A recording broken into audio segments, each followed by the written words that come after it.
Actor, impressionist, and master of comedy, these are the funniest moments from Steve Coogan. For a living. If you let her go now, that'll be the end of it. I'll track you down. I will find you, and I will kill you. Charles, why did they do that? You're wee Willie, why did they do that? I think I do an even better Andy Hopkins. Come back here, Mr. Fryer, get down your eyes. You turned your back on me, man. In 2019, Steve Coogan was honored with the Charlie Chaplin Award for Excellence in Comedy. Here's how he accepted the prestigious award. As a person of colour, I have had to battle against... I'm sorry, that's not me, that's just... Okay, so... As a young woman living in a patriarchy, I have had to battle against... Let's go on. Okay. As a Chinese man in the Western world, I've had to battle, sometimes physically, against... No, that's not me. Okay, that's it. Yeah. As a sexy Oscar-winning peace activist sitting on top of a Vietnamese tank... That's definitely not me. No, as a middle-aged white man, that's me right there. Yes, stop that. Okay. Yes. Now, as a middle-aged white man, I haven't had to battle against anything. When it comes to fake teeth, there's a fine line between charming and downright terrifying. Steve Coogan completely crossed that line during this appearance on Conan. In England, we sort of try and do the best we can with our teeth. Not you Americans, but I had to look like someone from LA. So I just put those teeth in.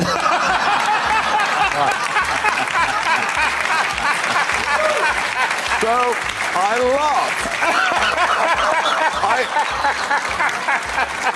I just love LA. Side gigs are a common part of an actor's career, but everyone has their limits. And while Steve Coogan has done his fair share of commercials, there are certain companies he simply refuses to work with. £2 million to do an advert for McDonald's. And I said, well, what I did actually, because I wouldn't advertise McDonald's because I just wouldn't. But what I did was I negotiated and pushed the fee up as high as I could to see what they would pay. I kept saying, I want more, I want more. And then when they said, we'll pay you £2 million, and I said no. I just wanted to see how high they would go. But reaching the point where he could walk away from a $2 million deal didn't happen overnight. Let's go back a few decades and watch Steve Coogan in his early 20s, already delivering the spot-on impressions that would eventually make him famous. Caine. Well, Michael Caine speaks like that very quietly, and when he gets angry, he gets bloody loud for no reason. Prince Charles. Yes, well, Prince Charles is always filling his ring, always got this marvellous, sort of splendid, marvellous use of the word. Yeah, well, you know something? I think, like, Purple Mill is pretty good, you know, like, people on there, they're all right, and their sound and stuff, and, you know, something gonna blow you away, yeah. David Bowie speaks like this, and of course years ago he used to sing with a Cockney accent, and now he sings like this again.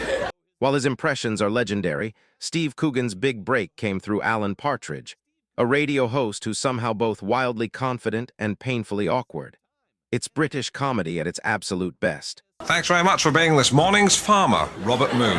Robert, did you have your breakfast this morning? Well, I reckon the way things are... Can you just answer yes for the purposes of a joke? Yes. In which case, you must be a full moon. Hello? I'm still here. Yeah, I was making a pun on your name. All right. Anyway, thank you very much for being this morning's farmer. If there's one thing every actor learns, it's never to forget the early jobs that helped launch their career. As it turns out, Steve Coogan's talent for impressions came from some very humble beginnings. Hey boy, Steve, can you do the voice of this cabbage? You know. Hello, I'm a cabbage. Just how many Stallone movies do you have to watch before your impression ends up sounding this accurate? I used to hear Sylvester Stallone sort of saying, You know, doing a lot of swearing like that, talking about I just had one of those days, you know, and his mother loving came out to bust his ass. What about you? I had one of those days. What about you, Alan? Yes, I've had one of those days, too. My mother sent me to the corner shop for a packet of lemon puffs, and I came back with happy faces. So good. You also do Sylvester Stallone, don't you? Yeah, I do. I like to do Sylvester Stallone as Hamlet. Hey, Sylvester Stallone as Hamlet. To be or not to be. What is noble in the mind to stuff the slings and arrows of outrageous sport, or to take a sidewinder helicopter and napalm an entire village. You can't talk about great British comedy without mentioning Steve Coogan's longtime partner in crime, Rob Brydon. The Welsh comedian co-starred with him in The Trip Asterisk, a series so beloved that it earned the Duo Comedians of the Year honors. I just wanted to start by just nixing one rumour. Rob Brydon and I are not a double act. We're not a double act. Will you let me finish? I'm just talking to the ladies and gentlemen, Stephen. That's the first joke. No, actually, in all seriousness, Rob called me up a couple of weeks ago and said, Steve, I beg you, I implore you, please can we go to the GQ Awards so that I can share half a GQ award with you? He said it's all right for you. You've got 7 Comedy Awards, 7 BAFTAs, a couple of Academy Award nominations, etc., etc. I mean, he listed them. That's not what happened. There was a conversation. I said, Steve, come to the GQs. It's the best night of the year. I said, and you are big. Everybody knows you, and they think of you as a sanctimonious prick. And wouldn't it be lovely to show another side? I thought, well, that was interesting. I said, Rob, that's not enough. But then he started to list the contents of the goodie bag. And I said, Rob, stop. You had me at Dermot O'Leary all-in-one day cream. There's 2 kinds of Michael Caine.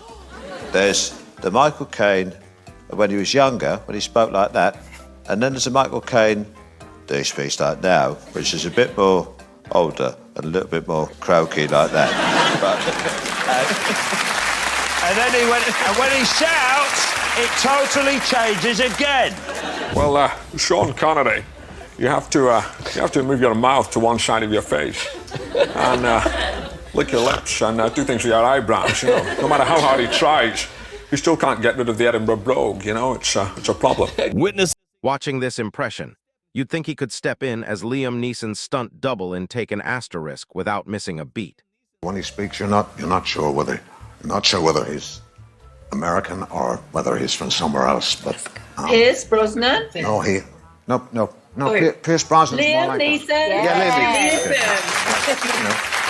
I did a scene with Arnold Schwarzenegger. I was in a hot tub with him many years ago. He was good. I made conversation when I was in the trailer. I didn't know what to say to him. I said, I believe you drive a Hummer. I went, Yes, I have 4. I drive them around L.A. Smoking my cigar. Which Pacino do you specialize in? Is it Well, an there's early... two, aren't there? There's two. There's the Pacino that took place in The Godfather Right. years ago when he was a younger man. Right. And he speaks like, you disrespect the family. Right. And then now, it sounds a lot older and much more loud. I just occasionally will shout for no reason, loud like that. No God. Every season, Steve Coogan and Rob Brydon travel to new countries for the Trip Asterisk. They dine in high-end restaurants, talk about art and life, and somewhere between the wine and dessert, Michael Caine's voice slips in, and the real competition begins. Only 60, you're only supposed to blow the bloody doors off. That's Michael Caine. Shall I prepare the Batmobile, Master Bruce? Did you know that it's easier, that the phrase from the Bible, the New Testament, where Jesus said it's easier for a camel to pass through the eye of a needle than it is for a rich man to enter the kingdom of heaven? Do you know what that means? He meant that the needle is small and a camel could not pass through the eye of the needle. What kind of needle? The needle that you would use for embroidery. No, it doesn't mean that. What sort of needle? It means the kind of needle where the walls of a fortress or a city wall come together. There's a small gap that's big enough. It's just big enough to get a very small camel through, perhaps one that's suffering from food poisoning or is bulimic, to get that through. So it's not impossible for a rich man to enter the kingdom of heaven. No, you speak through your nose. You're making it sound too blocked up. You've got to speak like that. When he's younger, it's a bit higher, like that. Yeah, he talked like that. Talk like that. And years ago, he spoke like that. Alfie. But these days, it's a little lower like that because he smoked so many cigars. It's a bit more like that. All right. And then when you get emotional, you've got to make your voice crack like that.